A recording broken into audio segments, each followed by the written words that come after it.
Welcome back to another epidose of these crazy people that just eat meat and can't stop talking about it. Justin's here. Hello. Tom's here. So, Justin, what's our big topic for the day? Our topic today is how to grow and lose hair. That's today's topic. Today's topic is, of course, hit that like button, subscribe, send this to friends and family, have it on for your pet lizard, pet snake, pet gerbil, horse, cat, dog. They all love the Meat Mosaic content. They meow, bark, and neigh for it, sometimes simultaneously. Um, but please do leave us a comment, like, subscribe, share with friends and enemies alike, and go to your local In-N-Out or burger place and say, you know what? On your big screens, on your TVs, you have to put the Meat Mosaic on. If you're at a flight and you're sitting there and they've got, I don't know, maybe they got, did they still have CNN? Was there like some government thing where it's like they had to put CNN in the airports? I think that was like a thing. So Really? go to the airline and just tell them, you know what? You know what's going to really make flying so much better is if, boom, they had in the airport Tom and Justin, the Meat Mosaic, talking about meat, fitness, intelligence, being just normal guys in this interesting world. And hey, you know what's great about Thomas and mine's content here at the Meat Mosaic? There's no tariff. All right, currently Trump has not put a tariff on our content, so whatever you're currently paying for your internet subscriptions, you get us. So there you go. No tariff. There you go. I looked up that CNN thing. Uh-huh. It's because CNN had a channel called CNN Airport. Oh, okay. So they had extra coverages of airports, but the network shut down in March 2021 due to decline in air travel and shifts in consumer behavior. So there you go. That's what the interwebs say. I see. So it was a thing, but it's no longer a thing, and I don't know. Maybe it's just messages from the TSA now. If you have left your luggage unattended, please see a security person. Right. If you see any suspicious activity, please let us know. Do that. Yeah. So what exactly is the topic du jour? Today's topic is, so it's springtime, which means soon here it's going to be summertime. And I don't know where you're at. Well, actually, I do know where you're at. But I mean, the audience, I don't know where you're at. But this time of year, people start thinking about the beach and the lake and boats and liquor and having a fun summertime.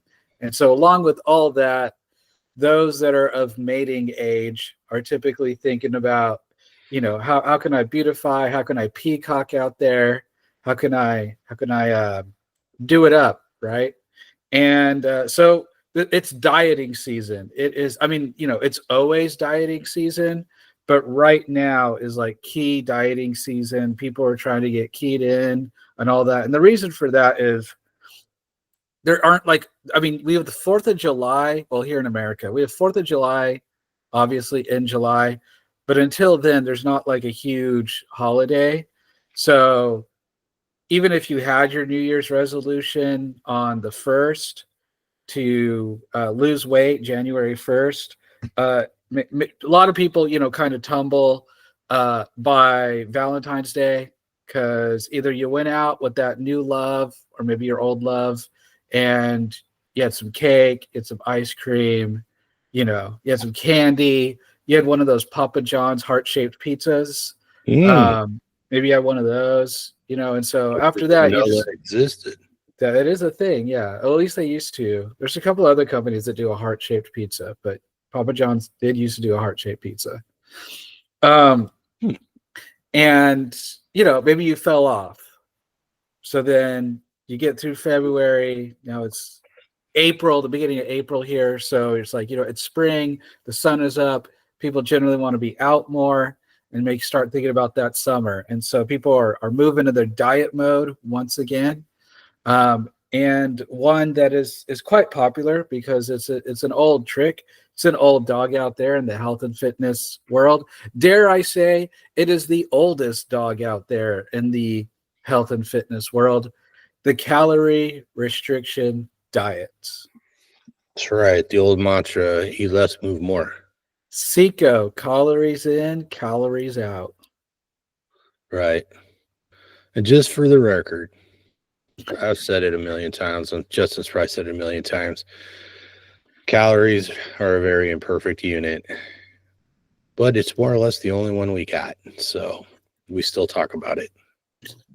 And well, it's kind of everywhere, right? Despite its flaws, it's ubiquitous and it's everywhere. Yeah. Yeah. It's something people understand. And so, a lot of people think, okay, well, I've got to calorie restrict. That is how I'm going to lose this weight. That's how I'm going to get beach body ready, bikini ready. That's kind of the first, like, all right, this is what I'm going to do. This is how I'm going to do it. And with the power of AI and technology, forever there's been apps for this. Even like a website. So, 15 years ago, there's MyFitnessPal, there's Chronometer. I'm sure I'm missing over a dozen others. I'm sure. What's that super famous fitness? I feel like her name starts with a J. The one that was on Biggest Loser? Yes. Jillian Michaels? Yeah, Jillian Michaels. I'm sure she has her own calorie restriction program. I think that's one of her things. Jack LaLanne, I think, even promoted calorie restriction, possibly. Probably, yeah. He also promoted juicing, though, so there you go. Well, he sold a lot of blenders, a lot of juicers. The Jack LaLanne way. I did meet that guy one time. Oh, you did? Yeah, when I was a kid, I grew up in Pasadena, California, and we had that Rose Parade where they built floats. They have that big parade. And I think most people have seen it at least once on TV, right? It's at New Year's.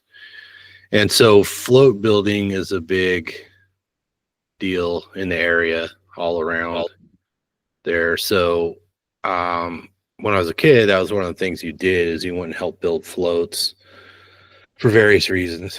And people would come by, and sometimes when they were celebrities, they'd stop and they'd let them in and talk to the people building the floats. And Jack LaLanne came by one time and he was like, all right, you guys have been working all night. Because a lot of times he did. He worked overnight, late. And he's like, all right, let's stop and do some exercises, And so he just happened to come into the tent. Well, we were working. There's these big, warehouse like buildings, and then they put up a bunch of tents and stuff, temporary buildings basically to build floats in. And I just happened to be right there where he came in and started talking, rooting everyone on. So that was probably, that would have been in the 80s. So, but I knew him from TV. Wow. Yeah. Oh, that's pretty interesting. There's some lore.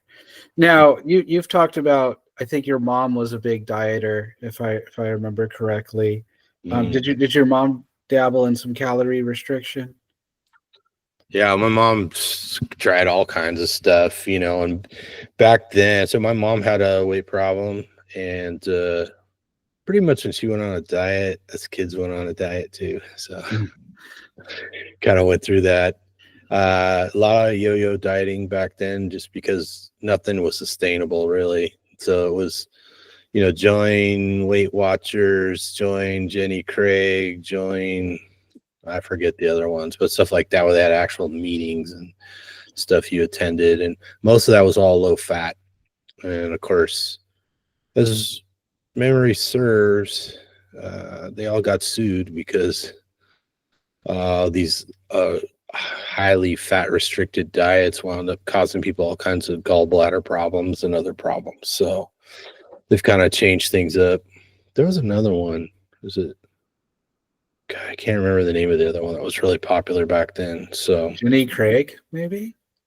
yeah, Jenny Craig, or maybe it was Nutrisystem or something like that. There was another one, but there was like you go to meetings and they lecture and had handouts and recommendations. And I remember there was a bunch of low fat like yogurt places that opened or whatever, but they of course the stuff was full of sugar. The sugar-free stuff hadn't caught on yet, so a lot of weird foods. I remember mom making some weird stuff. Like it was I'm trying to remember what was on it, but it was some kind of toast and then had mayo. But something else that she was making all the time as something to eat. So I don't know. Definitely pre protein days. Yeah. And Tom, have you ever done calorie restriction before carnivore, maybe? Oh yeah, definitely dabbled in it. Yeah, and now it's a lot easier for us to get data because we can look stuff up on the internet so easy, and then you're basically reading stuff out of a book, or there's the bro science, the people at the gym talking about it, or people at school or work or whatever talking about, this is how you got to do it, yada, yada, yada. So, but now, I mean, we were just talking earlier, this Fitbit's a real common device. It can do a pretty good job of estimating your caloric demand based on your activity and your size, weight, age, activity, all that stuff.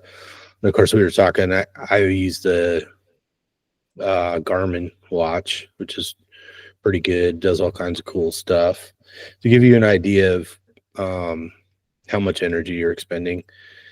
It's hard to say exactly how accurate it is, other than penciling out what you're eating and seeing if it adds up. And of course, there's all kinds of devices that we've used to measure ketones, blood glucose, blood gooses, and stuff like that. So we definitely have a lot more information to work with right now. So definitely. So for those that don't know what a calorie restriction diet is, a calorie restriction diet is, so it's typically known that a man will burn, quote unquote, use about 2,000 to 2,500 calories a day on average.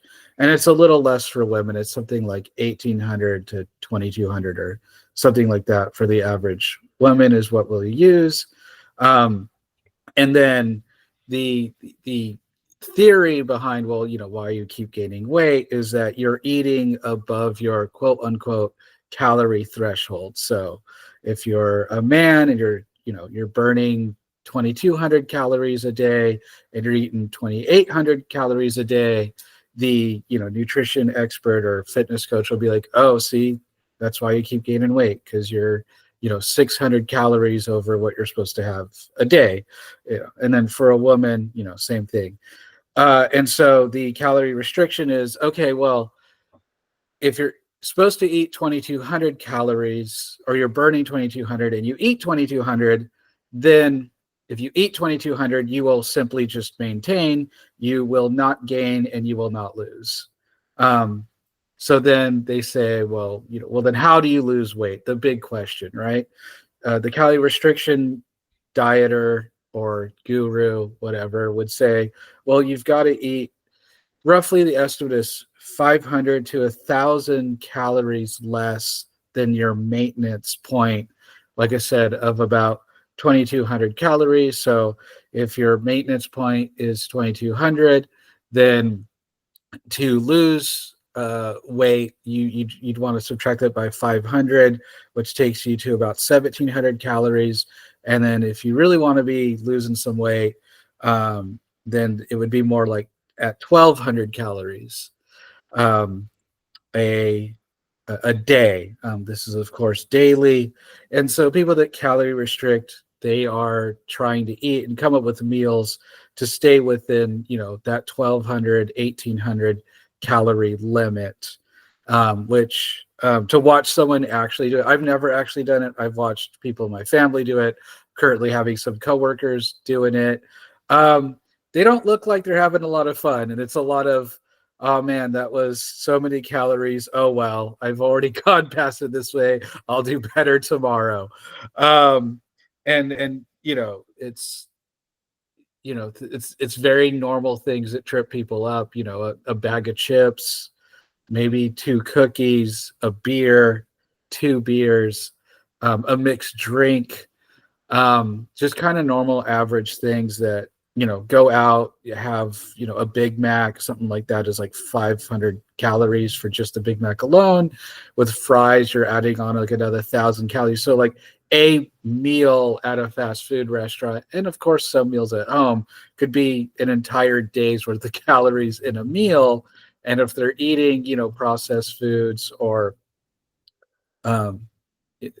fast foods, things like that, that aren't very satiating, then they kind of just end up hungry the rest of the day, or they get hungry and end up snacking. So they're even more. So then like they had the Big Mac and fries and said, because this is usually the self-talk, right? Is, all right, I'm going to have this Big Mac and fries, but nothing else the rest of the day. It's my calories. I'll be good. And they do that at, 11 a.m., 12 o'clock, maybe 1. And then it's 5, 6, 7 o'clock. And they're like, I'm hungry. So then they end up snacking.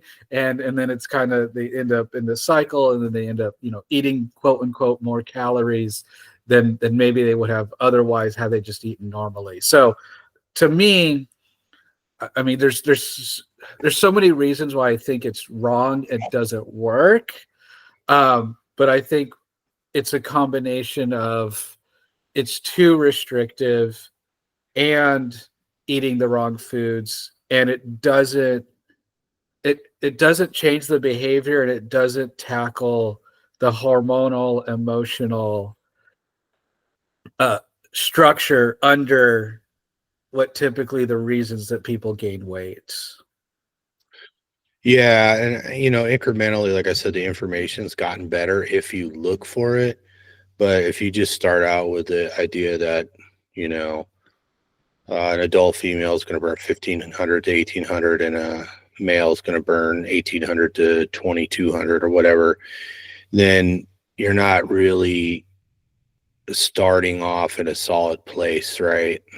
So now you can at least you could search on the internet based on your height, weight, and age and gender, and get a better approximation. And of course, with the electronics, you can dial that in even better because it's taking into account your actual activity level. Because when you ask people how active they are, they're it's so subjective that the way people describe their activity level really is inconsistent from person to person, right? So that's an issue.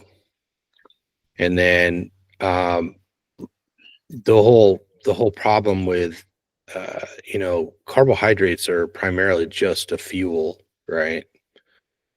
Whereas fat is also a fuel, but protein is used for rebuilding the body, right? And if you go on a caloric restricted diet and it's high carbohydrate, what are you going to rebuild your tissues with, right? You're essentially just eating fuel. So, and if you start losing weight, you're on a high carbohydrate diet, you're probably losing muscle mass, right?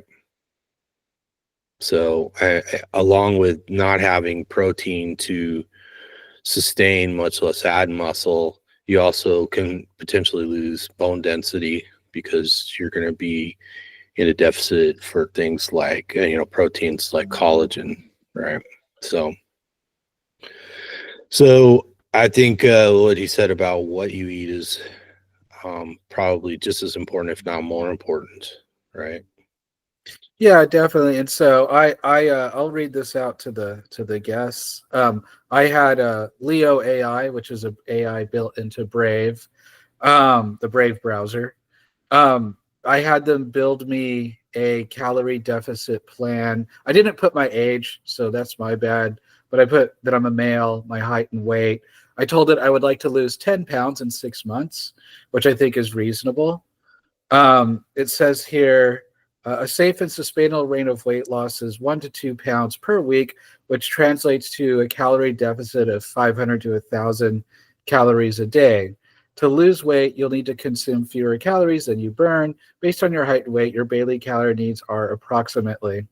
So maintenance calories are 2,200 to 2,500.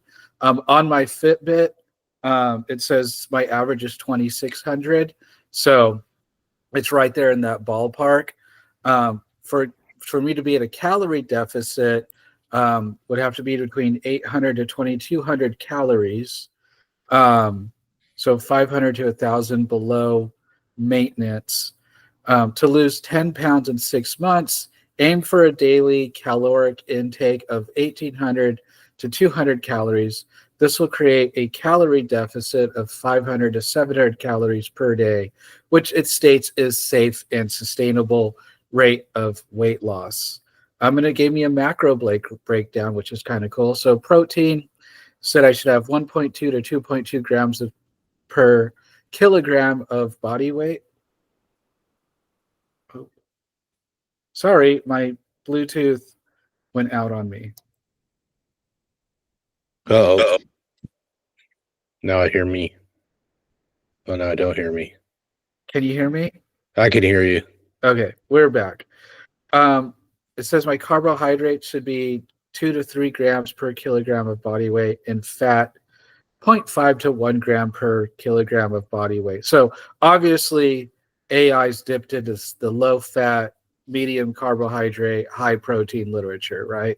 Because that grams of fats is tidy. And of course, here's a sample meal plan. For breakfast, it's recommending overnight oats with fruit and nuts, 300 calories, 30 grams of protein, 40 grams of carbs, and 15 grams of fat. For a snack, Greek yogurt with berries, 150 calories, 15 grams of protein, 20 carbs, and 0 fat. Lunch, grilled chicken breast with vegetables and quinoa, 400 calories, 40 grams of protein, 30 grams of carbs, and 10 grams of fat.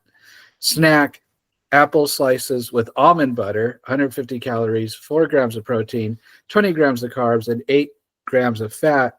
And for dinner, baked salmon with sweet potato and green beans, 400 calories, 35 grams of protein, and 30 carbs, 50 grams of fat. So, yeah. So I see a bunch of stuff in there you don't eat. Yeah. Yeah, not only that, but I mean, it's very sugary and hey, but you get 2 snacks in between for the day. So you get to eat 5 times a day. Which is, kind of crazy because I ate basically twice a day currently. And so, but yeah, that's obviously not super conscious about, blood sugar spikes and crashes. And, it's obviously going by the theory that the best way to keep level blood glucose is and insulin levels is to constantly be feeding your body with blood glucose, and have your insulin shoot up all day long, basically, and make sure you avoid that fat. So, yeah, that doesn't. I mean, trust me, I loved almond. I mean, I think the best thing that sounded great to me, not healthy at all, but apple slices with almond butter. That just sounds. I mean, that is a sugary child snack right there. Yeah. Sure. I don't know why the almond butter versus peanut butter. I'm guessing almond butter may have lower fat, but I don't know why it chose that instead of peanut butter. But well, and peanuts come out of the ground, and one of the arguments against them is that they're more likely to have things like aflatoxin from mold and stuff like that. Okay. And then on top of that, of course, there's a lot of people with peanut allergies, and apparently quite a bit fewer with almond allergies. So I wonder if that didn't play a part in its suggesting it. Yeah. So I'm not interested. Thank you very much, Leo AI, for your recommendations. But I will not be doing that. No, no, thank you. No, thank you. How would you rate it, Tom? What did you think about its ideas? Well, I hate to throw you under the bus, but I don't think you wrote a very good prompt for Leo. You should have just said on an all meat diet. Well, I was just doing one for the general public, like what Uh, something that my coworkers are probably looking up and I when they're looking up their TikToks. I was doing something that's probably really common, what it would tell me. So I did a similar prompt on Grok, which is a different AI tool. It's the one that's in X, which formerly Twitter, and I did mine as a little more severe, and I said losing 50 pounds in 6 months, and on a all meat diet, and so it goes through the basic strategy that 1 pound of body fat's about 3,500 calories. So if you want to lose that much body fat, then you've got to have a deficit, caloric deficit that's similar. So that's like 1,000 calories a day over 6 months, something like that. So I did a run through and I recommended some cuts of meat to eat. It was basically like ribeye and hamburger, so stuff like that. So now we were talking about these average caloric expenditures for people based on their gender, and we were talking about males being something like 2,200 2,500 on the high side, and based on the tech I use, my average caloric expenditure per day is about 4,200 to 6,200 calories a day. And on a really active day, I've made it all the way to 10,000. So that's something to keep in mind. Unless you have the same activity level every day, it's going to vary by quite a bit. And I've had times when my expenditures were more like 3,500, 3,700 a day to maybe 4,500 a day. But lately it's been a lot more. And I'll just throw in one of the things I started doing was set a timer for every 2 hours for a certain period of the day. And it just says do squats. So I stop and I do body squats. And on the days that I do that 2 or 3 times, and it's usually something like 20 or 30 squats, that'll increase my caloric expenditure based on the electronic evaluation anyways, by about 2,000 calories a day. So the next experiment is I'm going to try a weight vest, because that actually tends to be more effective for energy expenditure. So that's something I'm going to work on and see if I can work that in to everyday life. Now, would you just wear the weight vest at the gym, or are you trying to like wear a weight vest like every waking moment? Like what are you shooting for? What's your strategy? I'm shooting for all just basically all day, every day. So every time I, get up and move around, start walking somewhere or whatever, that extra load is there, extra work is being done, extra energy is being expended.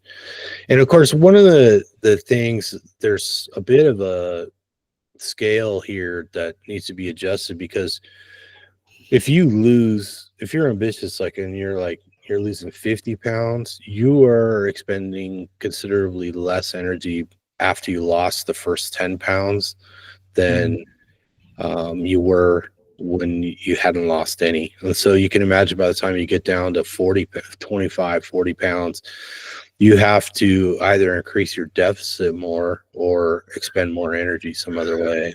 So, and I think that's one of the things is long-term caloric deficits tend to be very difficult. And then, of course, you're adapting. I think this happens to people when they change their diet. That's why there's so many results in the beginning that are so amazing. So those early gains are easy. And then you adapt to it, right? Your body becomes more efficient.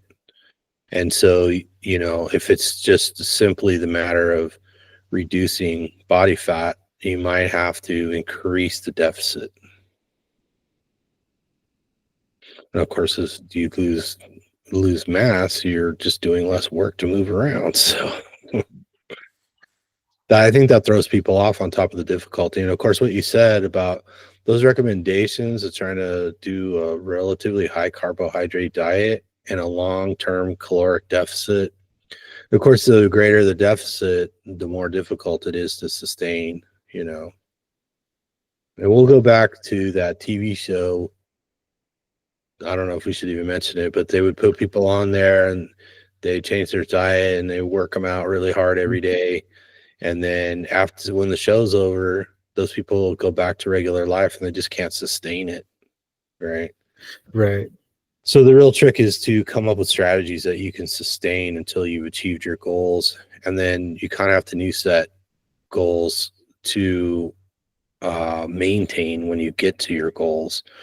And most people, they just come up with new goals. They're like, oh, okay, I just started weight loss, but now I've reached this level of fitness that I really enjoy and I feel better.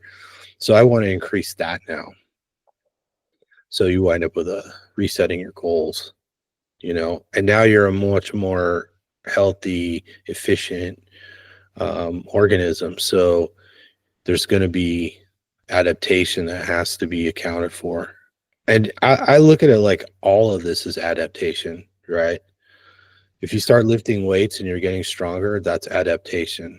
If you change your diet and reduce carbohydrates and increase protein and potentially fat, or more than likely you're going to increase fat as well, you're going to adapt to that in a lot of different ways. Some of that is becoming more efficient, but a lot of that is your machinery is just going to run better. Little things like there's a study that shows that the human heart actually works most efficiently when it's fueled with animal fat. So little things like that. So cardiac function can actually improve. I'm sure Dr. Khan or somebody would like to argue with me about that, but how it's going to kill you dead. But as we've seen through thousands of anecdotes now, people do better on an animal-based diet typically.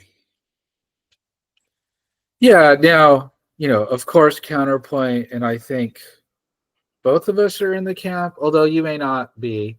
On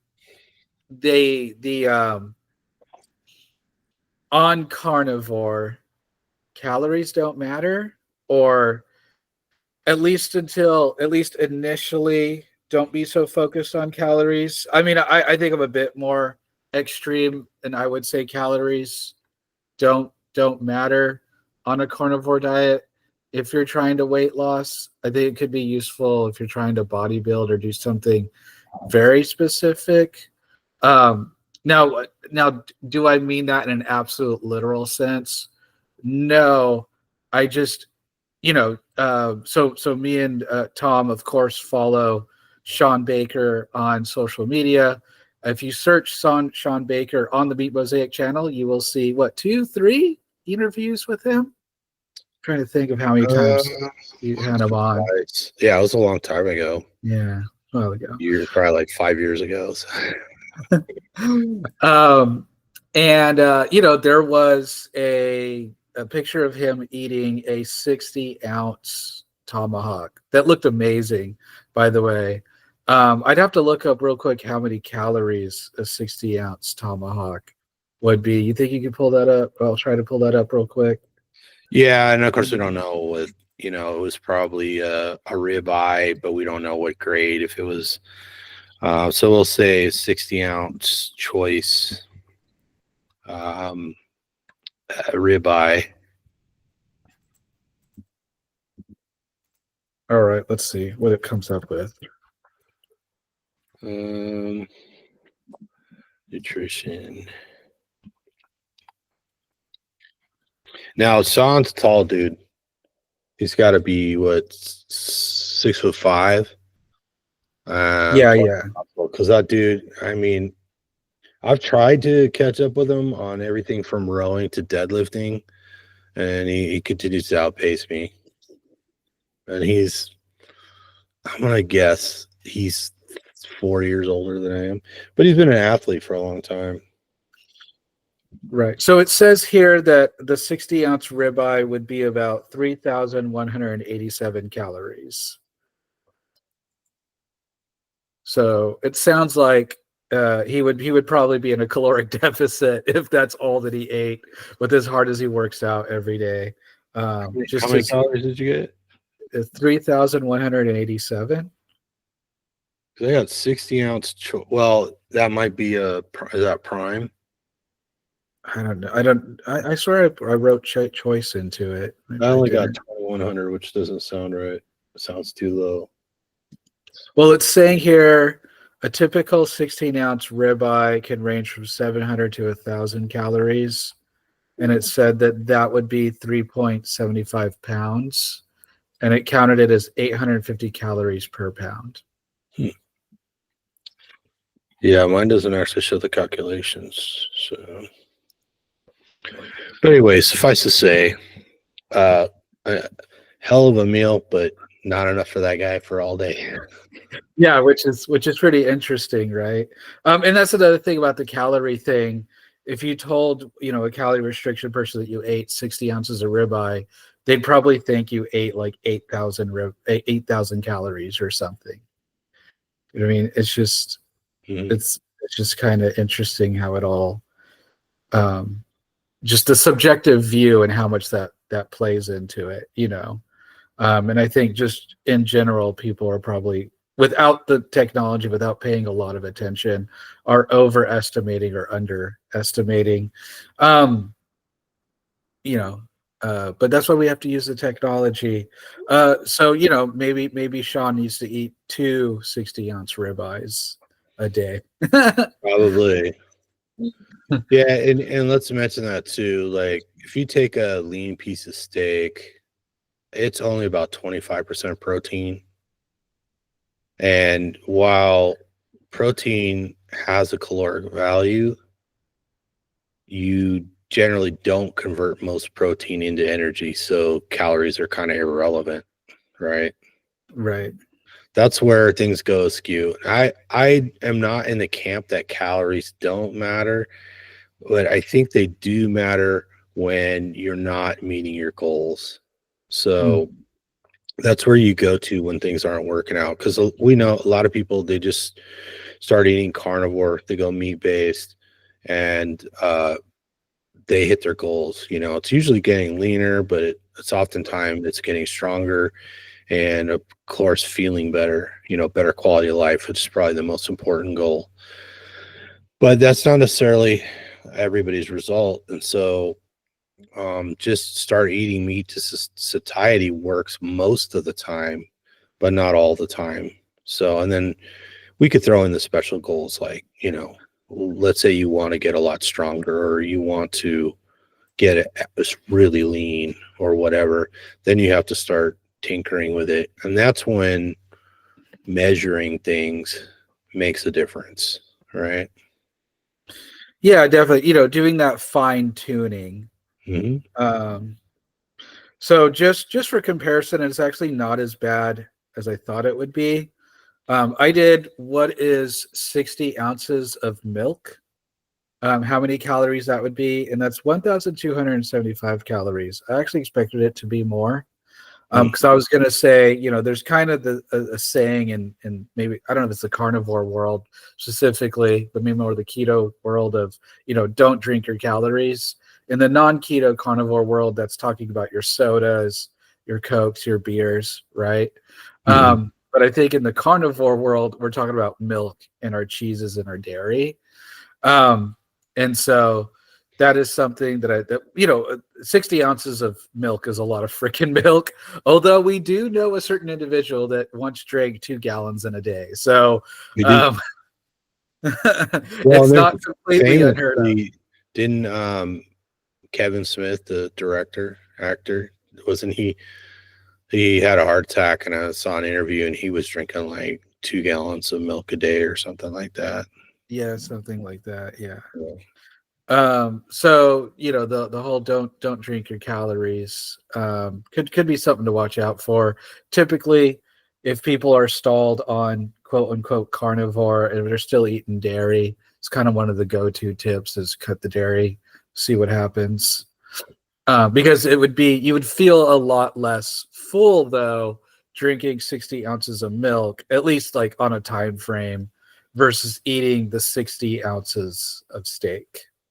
Yeah, so I think talking about satiety is probably helpful when it comes to caloric deficit because, you know, when you drink your calories, as they say, it tends to bypass satiety more than if you're eating solid food. So you feel less satisfied, you feel less full when you drink your calories.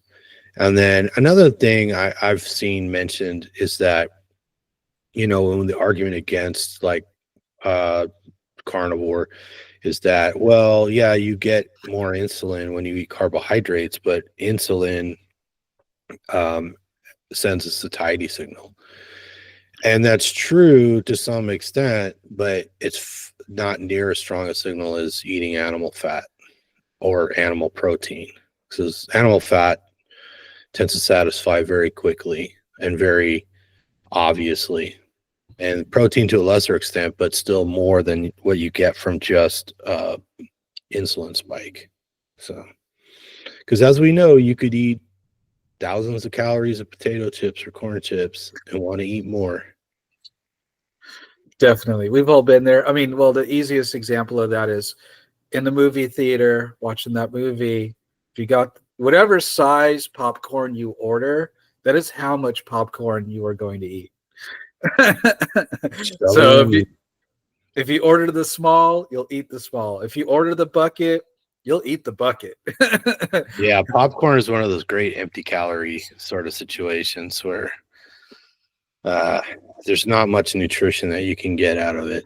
So you're just basically getting the carbohydrates. And if you're at the movie theater, it's probably got some simulated butter made from vegetable oil. So there's that. There's probably plenty of calories there. And you get to get the large Coke for only 50 cents more. There you go. You get the Although thirsty 2-ouncer. one of the best things about carnivore is going to the movie theater because the price of that large popcorn and Coke at the movie, have you seen? I mean, the price of that, it's like $25 for like a large popcorn and a Coke now. Like it is absolutely insane. And so just the savings of not getting, the health savings, of course, but as well as just the legit savings of not buying the large popcorn and Coke at the theater, and the candy or whatever. Yeah, you can get the $10 hot dog, I guess, but at that point it's not worth it because you're not going to eat the bun. Yeah, so the price of popcorn is somewhere between $8 and $11 a serving. And I don't have the price for the soda, but I know the soda is probably just about as much. So you can easily be at $20 with one soda and one popcorn. Yeah, definitely. So one last. Go ahead. So one last point, an argument that gets made about carnivore is, well, the only reason why you're having all these benefits on eating carnivore is because you're in a calorie deficit. That's the only reason. That's why it works. It's just because you're in a calorie deficit. If you did the same thing with any other food, you would have all the same results. I say phooey to that. And one thing about that is we know several people that would go beyond calories, the recommended calories, and continue to lose weight, get healthier, get stronger, etc. So, yeah, in our opinion, and I think we can back it up with some data, no, carnivore does not work because of calorie restriction. And many of us do not calorie restrict.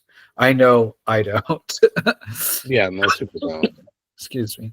Yeah, it's the norm not to. You're just eating meat to satiety, And And some people might feel better if they eat a ribeye over a New York strip or something like that. And we talk about what we prefer all the time, right? So there's subtle choices like that. And some people do really well on pork. Some people seem to do better on beef. And we know plenty of people that eat like goat, they do great on goat. And then most people include some chicken, and most people include some seafood or fish of some kind, right? Right. I think not quite as much just because it's so expensive, Right. But I still eat shrimp every day and enjoy it. So, and I eat eggs too. I've been tinkering more and more with eggs, like because right now I'm like retuning what I eat, and it's part getting in the protein. I'm shooting for at least 1 gram per pound of body weight, and then try not to go overboard on calories, of course, because it wouldn't make any sense to try and get leaner and put on muscle and just eat excess calories, if it can be avoided. So I kind of pencil it out, and I prep my meals. So that includes planning. You can't do that half-assed, right? So it's like, what am I going to buy? How long is it going to take me to get it prepared? Right down to what containers it's going into, right? So that's where I'm at. And of course, my goal is to be leaner and put muscle on, which is kind of the holy grail for most people who are interested in strength training or bodybuilding or whatever. And of course, it needs to be sustainable, right? Because I'm not looking at it because I'm getting ready for an event in a month or 2 months or whatever. I'm doing it for the long haul, to be healthier, to improve my level of fitness, and of course, find out how strong I can be. So. Definitely. I think those are fantastic goals that I would recommend for anyone. And they're probably a little different than your goals. What are your goals like? I'm trying to stick to the carnivoreness. I'm not really shooting for anything in particular at the moment, just because of certain stage of life.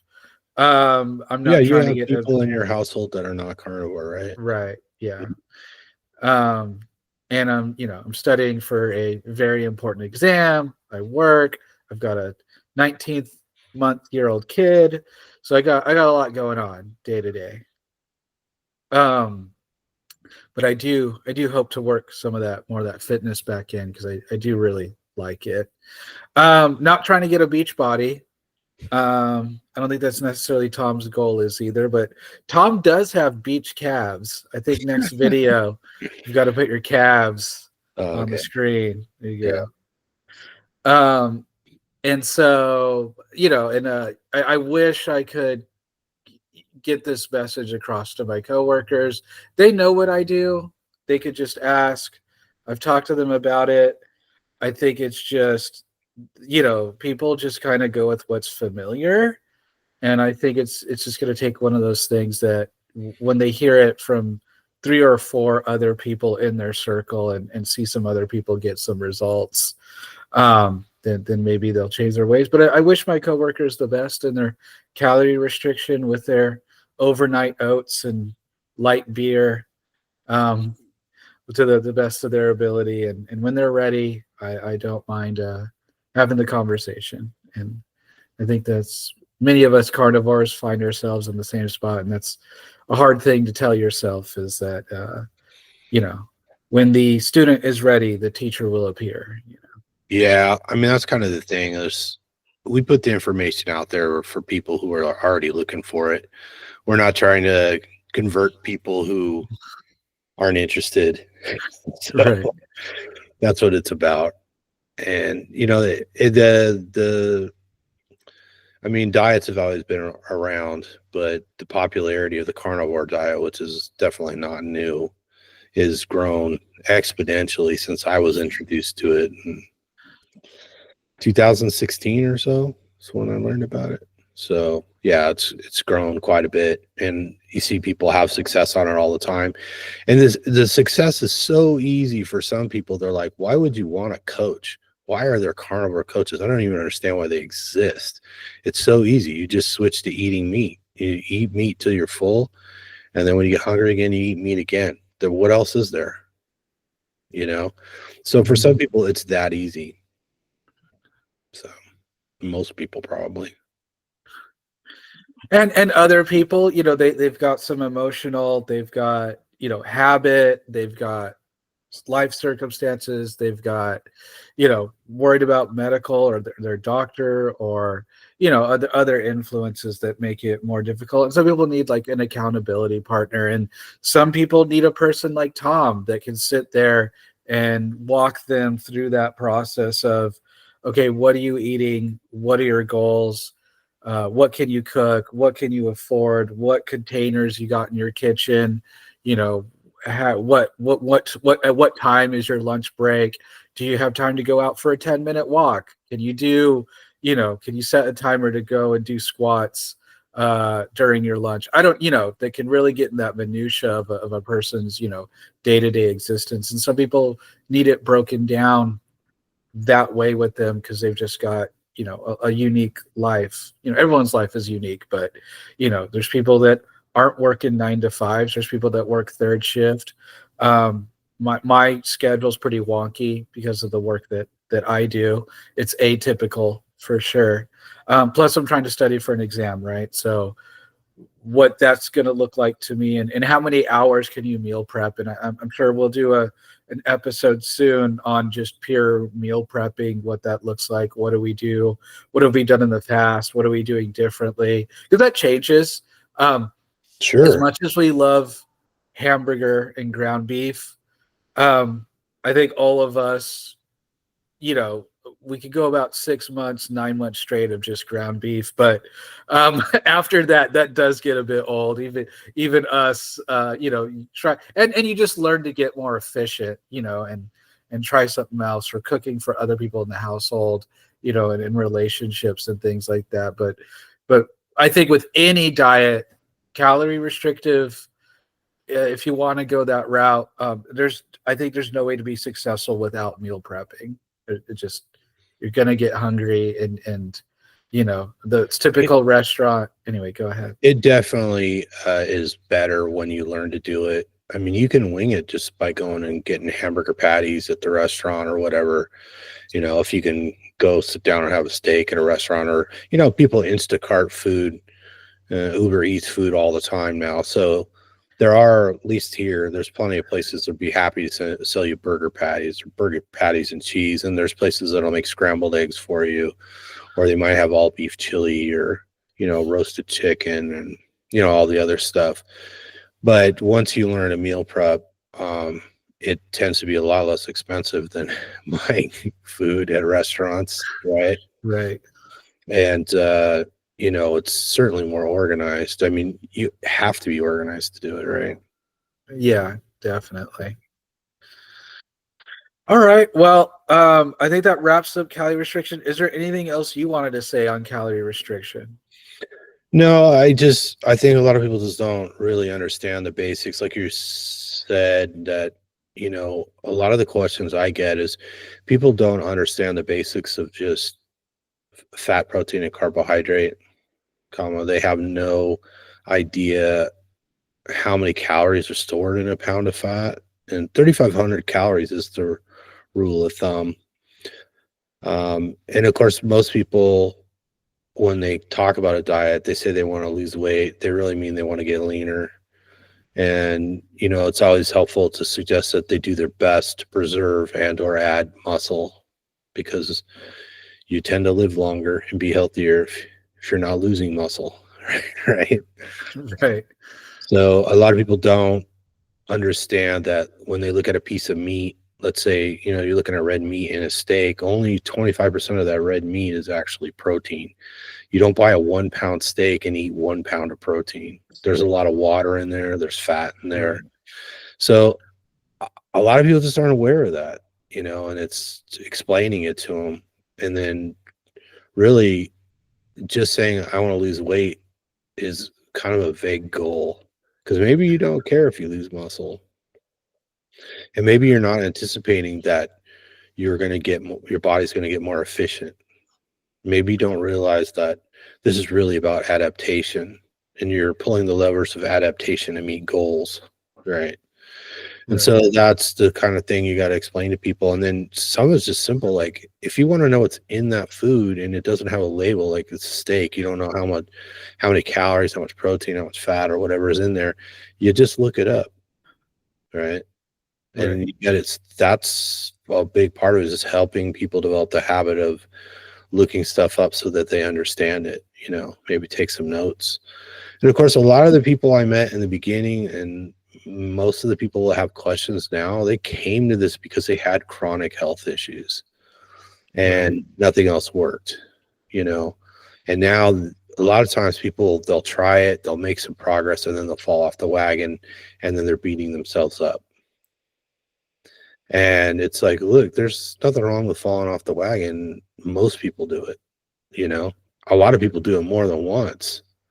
And it's not like once you start just eating meat, you can never eat anything else.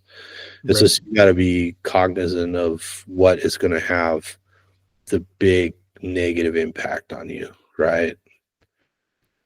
How much can you eat off menu without really feeling like crap? And some people, when they feel like crap, then they really beat themselves up. And it's like, look, there's nothing that you can't get back to, right? To turn the ship around and go back to what works. Agreed. Yeah. So that's what I got to say about it. That, and I like to press home the point that protein is rarely converted into energy unless that's all you're eating. And in that case, only 30% of the calories are lost in the conversion. So you're not actually counting that correctly if you consider every gram as 4 calories, because it doesn't work that way in the human machinery. So little things like that. Erring on the side of eating more protein is usually advantageous for most people.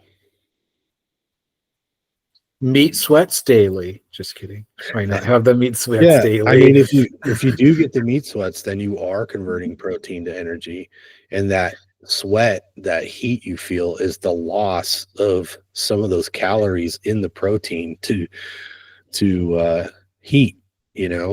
Then that calorie actually is the unit of heat that it actually is. Getting hot and sweating. So yeah, for people who aren't familiar with it, the argument is that a calorie really is just a unit of heat that's measured in a machine that incinerates substances like food, like let's say protein. It's incinerated in a pure oxygen environment, and then the amount of energy that radiates out and heats the water bath around it is how they determine how many calories are in that sample that they just rapidly incinerated. And so that's not how the human body works, and that's why there's a little bit of a disconnect, or maybe a lot of a disconnect, between caloric values and what actually happens when you put it in a human being. So we can't really look at it as a reliable metric as much as it's the best one we got. It's kind of a rule of thumb. So that, and of course packaged foods, there's all kinds of tolerances and the numbers that they put on packaged foods that they can vary widely. I know how much is in that tub of popcorn with the vegetable oil fake butter on it, right? We don't know. It's got to be a lot. A lot of empty calories with very little vitamins, very little protein, and it's all the fats are plant fats, tons of carbs. Well, that gets complicated because of how difficult it is to break down a popcorn kernel. It's mostly just fibrous, so that's another part of it. Is fiber is, well, it's an anti-nutrient, and it's kind of anti-calorie, which is why part of calorie restriction is usually another, hack is to increase your fiber. And it'll quote unquote keep you fuller longer as well. The bulk substance. So how long you been eating carnivore? We're coming up on 6-year anniversary in like a week or so. How many times have you needed fiber in 6 years? Needed? I haven't felt I needed fiber. No. None. There you go. Yeah, me either. So just so people know, as much as they advertise it and say it and put it on everything, lots of us eat zero fiber. I do not have a bowel obstruction. No. Yeah. Well, there you go. Another myth busted. There you go. All right, then. So we'll say goodbye to everybody and thank them for watching. Sure. Thanks for watching. Thanks for watching. Leave us your comments. Leave us your questions. Of course, pass the link around. Help us grow the channel. We still haven't broke 2,000 followers yet. So subscribers. We'll get there. So yeah, we could use some help with that. So we started making videos pretty regular now. So they're cranking out. We got over 400 videos on the channel. So plenty to watch. So I guess until next time, Eat some meat. and whatever you do, Don't fall down the carb hole. hole.